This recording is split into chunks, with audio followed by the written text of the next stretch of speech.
Olá, amigos, que todos tenham um dia feliz. Vamos recapitular a lição da escola sabatina que nós vimos durante esta semana? E hoje, sexta-feira, 5 de agosto, é um estudo adicional da lição 6, que ela tem como título Lutando com toda a energia. Um tema bastante importante, né, na lição dessa semana é sobre a importância do fator do caráter humano, né?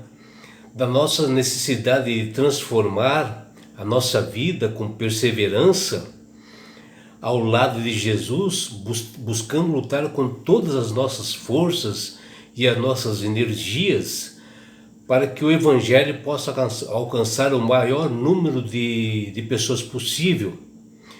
Porque depois da queda, né, de Adão e Eva, esse mundo foi entregue ao domínio de Satanás. E desde então ele tem atuado assim de forma terrível e sempre no seu querer e realizar segundo a sua vontade, né, para inteiramente arruinar a vida das pessoas, colocar a miséria humana na vida das pessoas. E a lição da semana conta a história do apóstolo Paulo, que também ele foi um homem muito perseguido, né? Ele teve uma luta tremenda, né, para que ele pudesse alcançar o Evangelho e levar para os gentios, que as pessoas o aceitassem de bom grado. Por isso era necessário, né, anunciar o Evangelho e anunciar a Cristo, né, como Salvador da humanidade, lutando com todas as forças e energia para alcançar pessoas para o reino de Deus. Mesmo assim, em meio a perseguições, injustiças e crisóis que o apóstolo Paulo passava. E por isso que ele diz no verso para memorizar da lição dessa semana, que ele fala: é para esse fim que eu me empenho esforçando-me o mais possível, segundo o poder de Cristo, que opera poderosamente em mim, que está lá em Colossenses, no seu capítulo 1, versículo 29. A grande obra, né, do Espírito Santo na vida de todas as pessoas que aceitam, né, a Jesus como Salvador e Senhor, é a mudança de postura, né? É a transformação do caráter para que ela seja assim, mais próxima de Cristo, dando a vitória sobre o pecado em cada um, transformando a vida deles, né?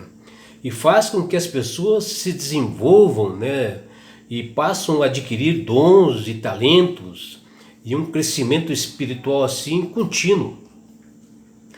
Porém, existem pessoas que não têm comunhão com Deus, não têm uma consagração verdadeira,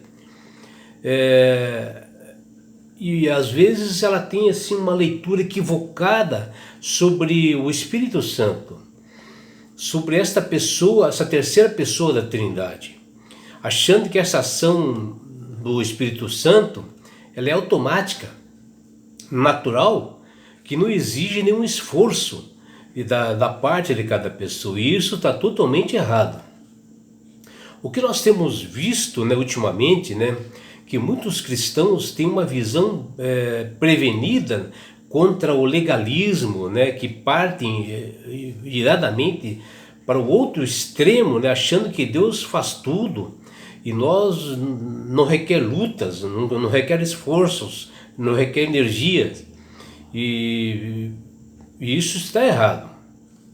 Por isso que o estudo dessa semana fala muito, né, pelo poder de Deus, para que Ele possa abrir a nossa mente, né, para que nós possamos ouvir a voz do Espírito Santo de Deus e agir, né, e lutar contra o mal que está se alastrando no mundo no dia de hoje e que está no nosso meio, onde o nosso empenho, a nossa disposição em lutar, ela é muito importante para nós colaborarmos, né, com a obra de Deus que Ele quer fazer no mundo, para alcançar pessoas para o seu reino, porque o desejo de Deus é salvar a todas as pessoas.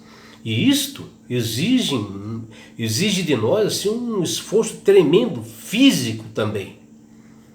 Como o próprio apóstolo Paulo fala, que ele ficou deverasmente cansado de tanto trabalho. O Espírito Santo presta o testemunho da verdade. E esta é a função do Espírito Santo. E o Espírito Santo é a fonte do testemunho pessoal e da relação e da revelação a nós de como nós devemos agir. Ele pode guiar-nos assim e nos mostrar as decisões e as escolhas que nós devemos fazer, protegendo-nos de perigos físicos e espirituais, nos esclarecendo a verdade que ela tem que entrar na nossa mente para nós decidirmos. Ele é conhecido como Consolador. Ele pode acalmar nossos temores e aflições e encher-nos de esperança. E por meio do seu poder, nós seremos santificados se nós nos arrependermos. Receberemos as ordenanças salvadoras e guardamos os nossos convênios. O que nós devemos saber é que para servir de modo assim eficiente,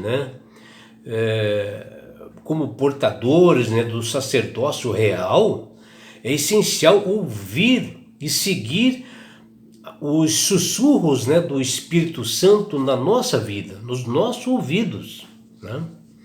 Embora o Espírito Santo nos convença de toda a verdade, do pecado e da justiça de Deus, ele não pode obrigar a ninguém a se arrepender. Ele não pode fazer com que alguém o obedeça. Ele não vai forçar ninguém. Ele não pode forçar ninguém a crer e nem a obedecer. Senão nós perderíamos assim, o livre-arbítrio, a escolha que Deus dá para todas as pessoas. E o pior de tudo, que daí Satanás acusaria Deus de manipular as pessoas, a mente das pessoas. Por isso que Deus dá o livre-arbítrio por amor. E o apóstolo Paulo, em 1 Colossenses, no capítulo 1, versículo 28 a 29, ele fala do esforço pessoal que ele teve, o apóstolo Paulo, de desempenhar o seu ministério. Ele disse que se esforçava ao máximo fisicamente, onde o poder de Deus atuava em cooperação com o esforço humano. Mas Paulo aqui não está falando que a salvação ela é por obras. Não, a salvação é um ato exclusivo de Deus. Nós somos salvos pela graça de Jesus, que ele na cruz do Calvário nos deu essa chance. Porém, a atuação de Deus na vida assim, das pessoas, do cristão, é para o crescimento espiritual, para que ele possa alcançar uma santidade, para que ele possa ter um ministério com competências, E por isso que o Espírito Santo ajuda em favor dessas pessoas, mas só que exige de nós um esforço pessoal, um esforço humano, onde nós somos ferramentas que Deus utiliza para alcançar outras pessoas. E isso exige um trabalho físico também. Na verdade, ninguém tem ou possa assim esperar um ministério assim autêntico, conforme as Sagradas Escrituras, sem que a gente venha aplicar assim esforços físicos, sem se empenhar, sem se esforçar para expandir o Evangelho. Em Colossenses, no capítulo 1, versículo 29, o apóstolo Paulo fala que há uma revelação muito interessante da maneira pela qual ele compreendia o seu relacionamento com Deus nessa obra, e ele afirma que ele se empenhava segundo o poder divino. Tá vendo? ele se doava o máximo possível nessa obra, que ele chegava assim a ficar exausto, né? Que parecia que ele tinha assim levado uma surra de tanta dedicação ao Evangelho. E a palavra que ele utilizou assim aqui em Colossenses, que ele diz lá, empenhar-se ou esforçar-se, que no grego era agonizar, né? Por aí a gente vê, meus amigos, que exige uma força tremenda para pregar o Evangelho.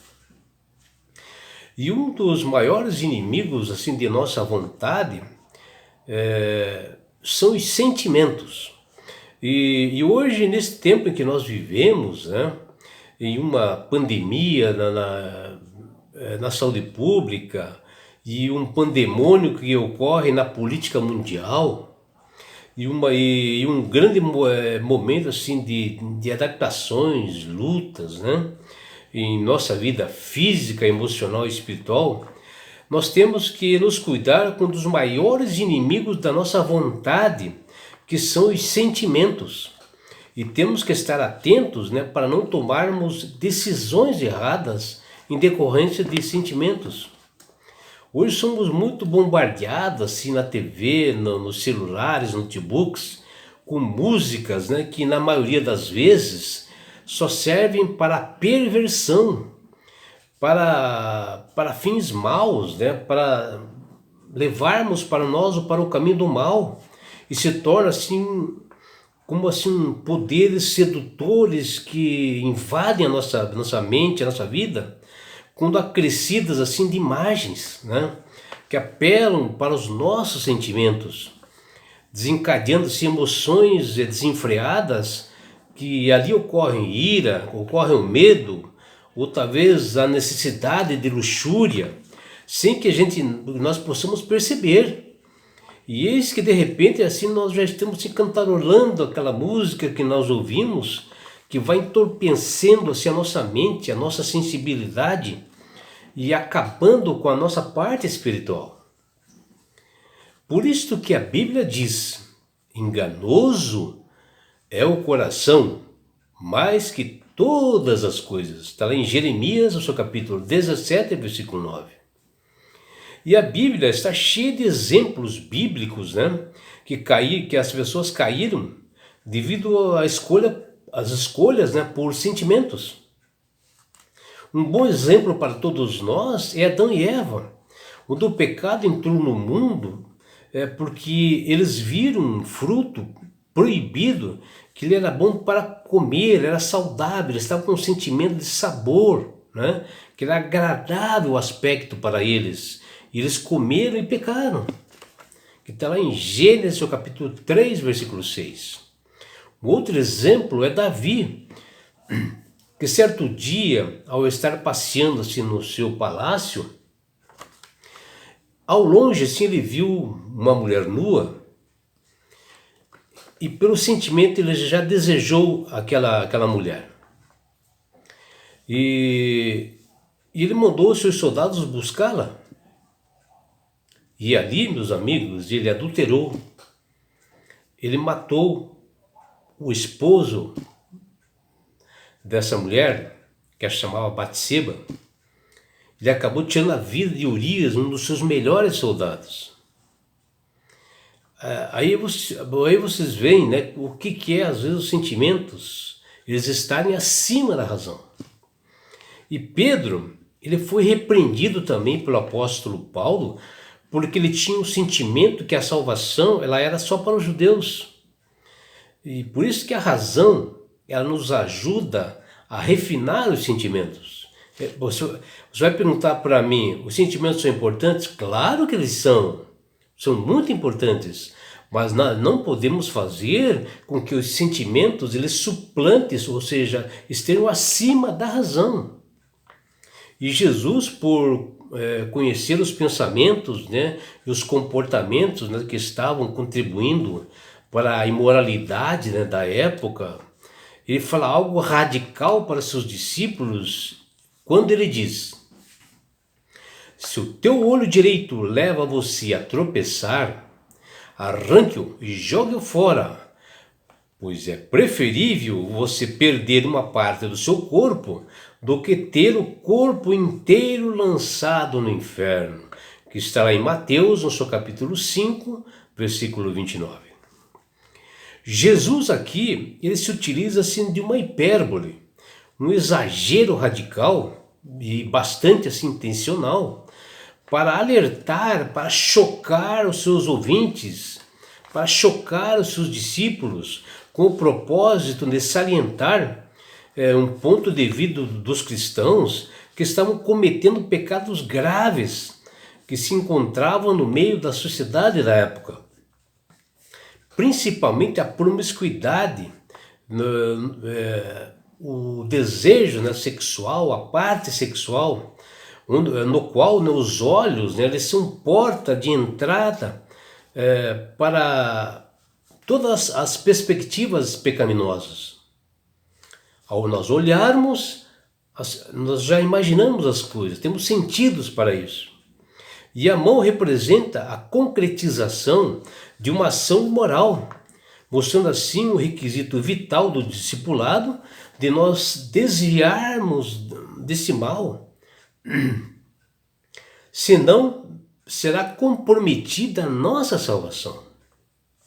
Jesus aqui está pedindo, Jesus aqui ele fala algo assim importante, né, meus amigos? Mas também Jesus ele não está pedindo para ninguém arrancar nenhum órgão, cortar ou amputar nenhum membro. E sim, ele está fazendo uma comparação que para nós tirarmos um vício, o pecado de nós, é como amputar um de nossos membros, né? Onde causa uma dor terrível, mas mesmo assim se faz necessário cortar, tirar, senão irá comprometer o resto do corpo. Jesus nos chamou para nós controlarmos o nosso corpo, custe o que custar, com perseverança, com determinação, nós temos que fazer isso. Nós somos chamados de fato a nos mutilarmos, a arrancar vícios que se encontram na nossa vida, sejam drogas, pornografia, games, jogos de azar, bebidas, e tudo isso em um compromisso radical para ser arrancado de nós isto. A história de Jacó, que é mencionada na lição dessa semana, que está lá em Gênesis, no capítulo 32, onde aqui narra uma luta que Jacó teve com Deus, ali no Vale do Jaboque, quando ele já estava voltando da casa do seu sogro Labão, cuja intenção dele era reatar com o seu pai e o seu irmão Esaú. E quando ele estava assim, perto desse ribeiro do Jaboque, onde ali ele já tinha saído da casa lá do seu sogro Labão, e estava em direção para a casa do seu pai, em Canaã, ele parou ali para atravessar esse rio que tem ali no Jaboque. Então ele atravessou as suas esposas, seus filhos, os seus servos, o seu rebanho, e quando ele ficou sozinho do outro lado, ele começou assim a fazer uma reflexão, assim, sabe? Porque ali ele estava pedindo um perdão para Deus, para que esse novo relacionamento com o seu irmão desse tudo certo, que o seu irmão acabasse com a ira e que ele desse o perdão para ele. E ele estando sozinho assim na natureza, silenciosa e tal, e eis que surge um homem alto, forte, com uma espada na mão, chamando-o para lutar. E Jacó tira a sua espada e começa a lutar com aquele homem. E no meio da luta, inicialmente ele pensou que era o Esaú que estava ali. Aí ele pensou que era um bandido, né, contratado pelo irmão, e a mente dele foi trabalhando ali.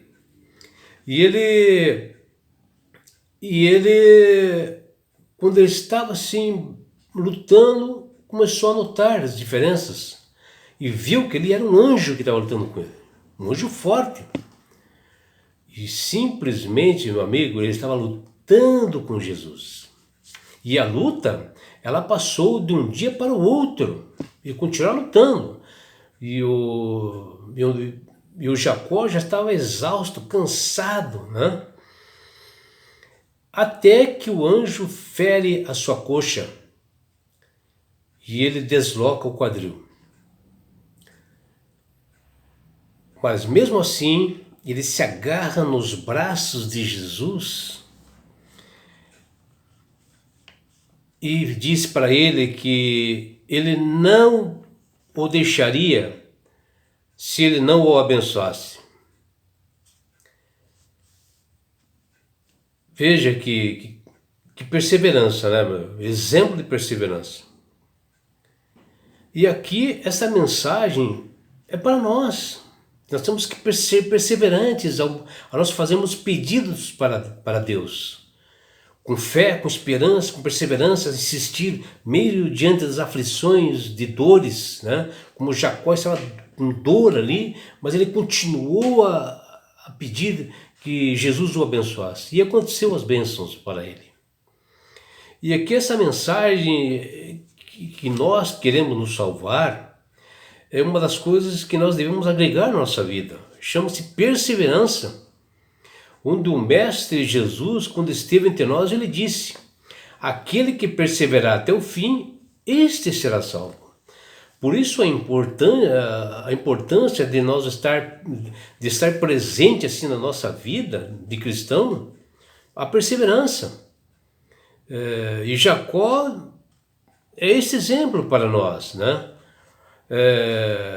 Mesmo saindo lá das terras de Labão com muita luta, sofrimento, ele veio encontrar as bênçãos justamente ali quando ele já estava desesperado, mas perseverante, né? E fala lá: não te deixarei ir enquanto não me abençoares.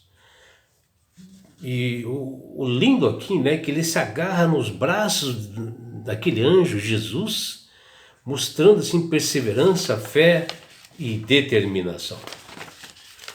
Por isso que, meu amigo, minha amiga, eu peço que você possa ouvir a voz do Senhor, a voz do Espírito Santo, que Ele fala com você sempre, porque o Espírito Santo fala com todas as pessoas, porque a intenção de Deus é salvar todas as pessoas. E quando você aceitar a Jesus como Salvador e Senhor, Ele, Jesus, quer dar esse presente que se chama-se salvação. E Ele quer te levar, sabe para onde, meu amigo? Para as mansões celestiais. E que você, meu amigo, possa aceitar a Jesus como Salvador. E que você faça o quanto antes, porque a porta da graça está se fechando. E sabe por que Jesus quer fazer isso, meu amigo, minha amiga? Porque Jesus te ama. Abraços do seu amigo João Carlos Amorim.